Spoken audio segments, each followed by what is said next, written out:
ஆண்டவர் இயேசு கிறிஸ்துவில் என் பிரியமான சகோதர சகோதரிகளே, நம் ஆண்டவர் இயேசுவை விட 6 மாதம் முன்பே திருமுழுக்கு யோவான் பிறந்ததால் இப்படி அமைந்திருக்கிறது. இந்த திருமுழுக்கு யோவானுக்கு கொடுக்கப்படுகின்ற முக்கியத்துவத்திற்கு பொருள் உண்டு. 4 நற்செய்திகளும் திருமுழுக்கு யோவானை பற்றி மிக அதிகமாக எடுத்துரைக்கின்றன. இவர்தான் ஆண்டவர் இயேசுவை முன்னறிவித்தார். ஆண்டவர் இயேசுவுக்கு திருமுழுக்கு கொடுத்தார். ஆண்டவர் இயேசுவை தன்னுடைய சீடர்களிடம் சுட்டி காட்டினார். அரசன் என்றும் பாராமல் ஆண்டவர் சார்பாக பேசியதால் ஏரோது அரசனால் சிறையிலிடப்பட்டார்.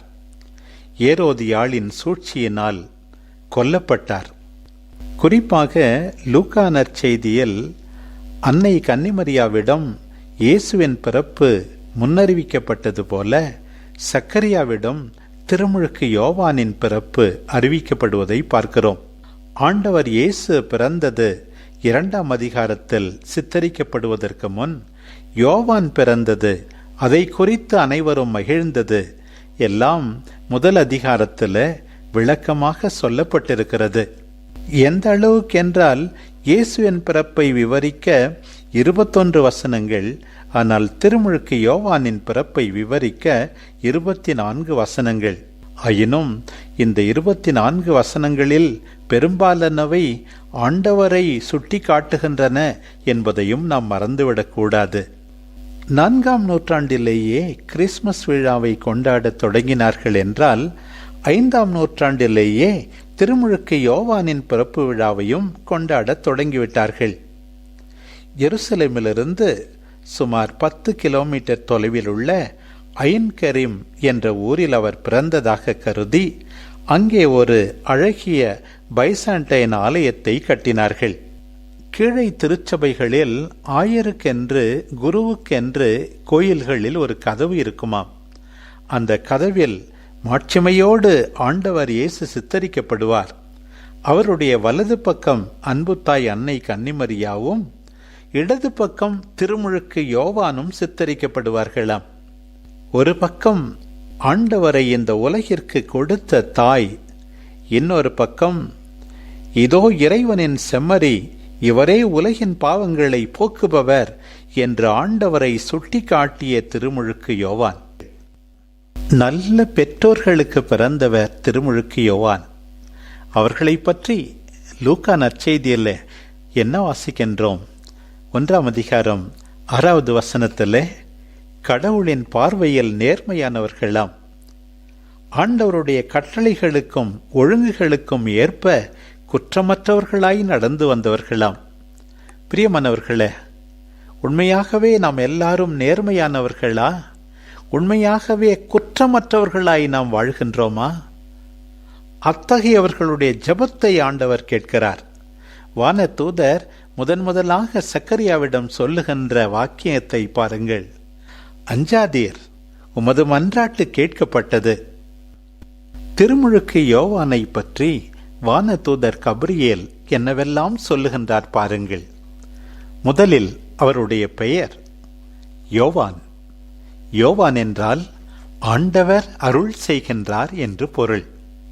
உண்மையாகவே ஆண்டவரின் அருளை மற்றவர்களுக்கு வாரி வழங்குபவராக அவர் இருக்கப் போகிறார். அடுத்து அவர் ஆண்டவர் பார்வையில் பெரியவராயிருப்பாராம். தூய ஆவியால் முற்றிலும் ஆட்கொள்ளப்படுபவராக இருப்பாராம். எலியாவின் உளப்பாங்கையும் வல்லமையும் அவர் பெற்றிருப்பாராம். பாருங்கள் பிரியமானவர்களே, திருமுழுக்கு யோவானின் பிறப்பு விழாவை கொண்டாடுகின்ற போது இந்த பண்புகளை நாமும் பெற்றிருந்தால் எவ்வளவு நலமாக இருக்கும். எல்லாரும் பெரியவராக நினைக்கிறார்கள், ஆனால் உண்மையாகவே நீ ஆண்டவர் பார்வையில் பெரியவரா? உண்மையாகவே நீ தூய ஆவியால் ஆட்கொள்ளப்பட்டு ஒவ்வொன்றையும் செய்கின்றாயா? உண்மையாகவே எலியாவை போல கடவுளுக்கு முதலிடம் கொடுத்து மக்களை மனம் மாற்றத்திற்கு அழைத்து செல்லுகின்ற விதத்தில் உன்னுடைய வாழ்க்கை அமைந்துள்ளதா என்று கேட்க கடமைப்பட்டிருக்கிறோம். இந்த திருமுழுக்கு யோவான் என்ன செய்வார் என்று வானதூதர் அறிவிப்பதை பாருங்கள். அவர் தன்னுடைய பிறப்பால் எல்லாரையும் மகிழ்ச்சி அடையச் செய்வார். பெற்றோரை மட்டுமல்ல, அவர்களைத் தவிர பலர் மகிழ்ச்சி அடைவார்கள் என்று கபிரியேல் தூதர் குறிப்பிட்டார். மக்கள் பலரை கடவுளிடம் திரும்பி வரச் செய்வாராம். தந்தையரும் மக்களும் உளம் ஒத்துப்போகச் செய்வாராம். கீழ்ப்படியாதவர்கள் நேர்மையாளர்களின் மனநிலையை பெற்றுக்கொள்ளச் செய்வாராம். ஆண்டவருக்கு ஏற்புடைய மக்கள் இனத்தை ஆயத்தம் செய்வாராம். இப்படி கபிரியேல் தூதர் அறிவித்ததையெல்லாம் திருமுழுக்கு யோவான் செய்தார். இன்றைக்கு நாம் நம்மையே மீண்டும் கேட்க வேண்டிய கேள்விகள். திருமுழுக்கு யோவானின் பிறப்பால் பெற்றோர் மகிழ்ந்தார்கள், மற்றவர்களும் மகிழ்ந்தார்கள். உனது பிறப்பால் மற்றவர்கள் மகிழும் வண்ணம் உன்னுடைய வாழ்க்கையை அமைத்துக் கொள்ளுகின்றாயா?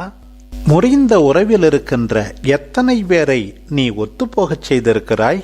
எத்தனை பேர் உன்னால் நேர்மையாளரின் மனநிலையை பெற்றுக் கொண்டிருக்கிறார்கள்?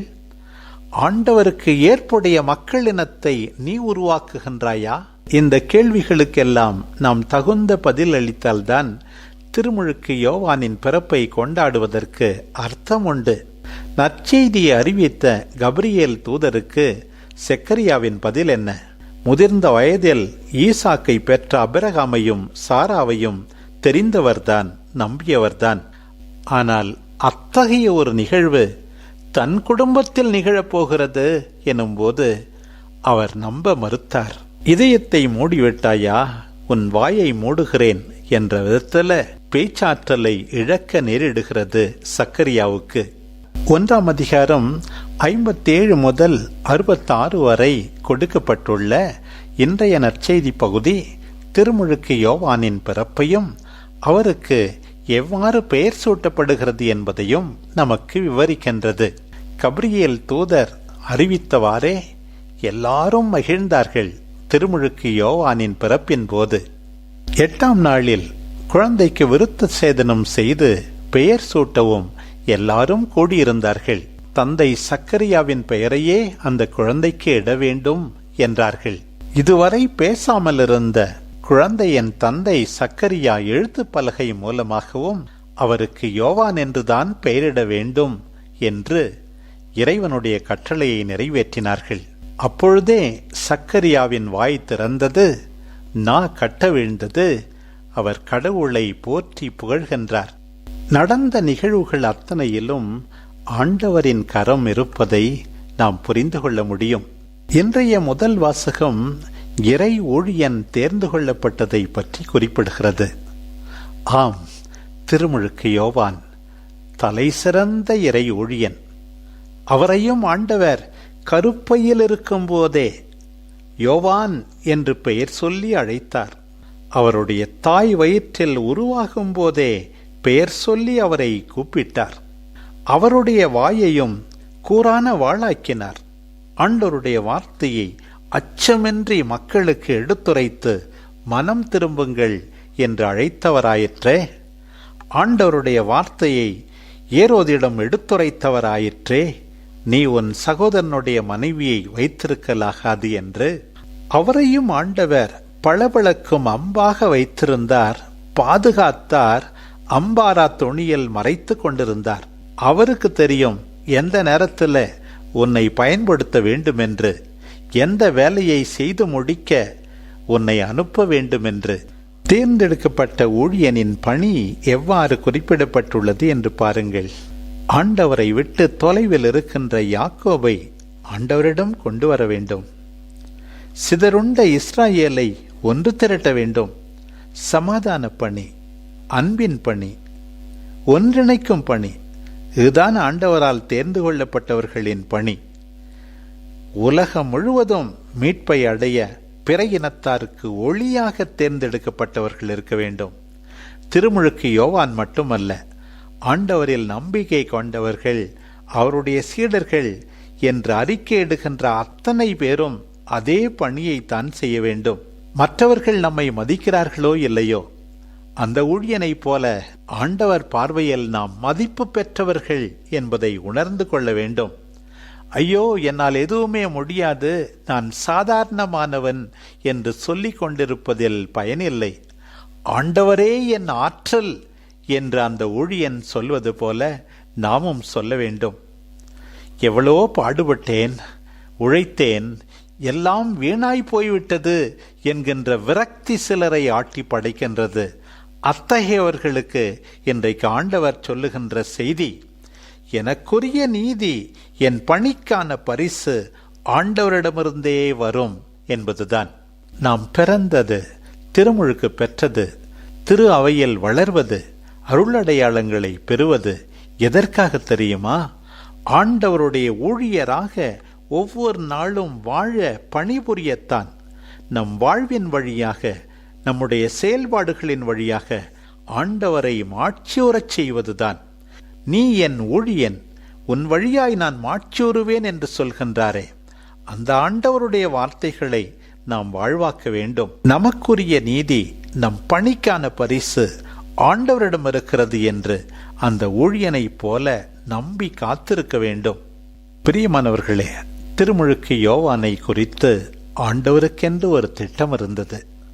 அந்த திட்டத்தோடு, ஆண்டவருடைய விருப்பத்தோடு அவர் ஒத்துழைத்து தன் வாழ்க்கை ஓட்டத்தை முடித்தார். நம் ஒவ்வொருவருக்கென்றும் ஆண்டவர் வகுத்திருக்கிற திட்டம் ஒன்று உண்டு. அவரை பிரியப்படுத்த, அவருடைய ஊழியராக ஒவ்வொரு நாளும் வாழ்ந்து அவரை மாட்சியுறச் செய்வோம். குறிப்பாக எவ்வாறு திருமுழுக்கு யோவானின் பிறப்பால் பெற்றோர் மகிழ்ந்தார்களோ, உறவினர்கள் மகிழ்ந்தார்களோ, மற்றவர்கள் மகிழ்ந்தார்களோ, அதை மனத்தில் வைத்து நம்முடைய பிறப்பால், இருப்பால், நம்முடைய வார்த்தையால், செயல்களால் நம்மை சார்ந்தவர்கள், நம்மை சுற்றி இருப்பவர்கள் அனைவரும் மகிழ்கின்ற விதத்தில் வாழ உறுதி கொள்வோம். அதற்காக இறைவனை இறைஞ்சுவோம். ஆமேன்.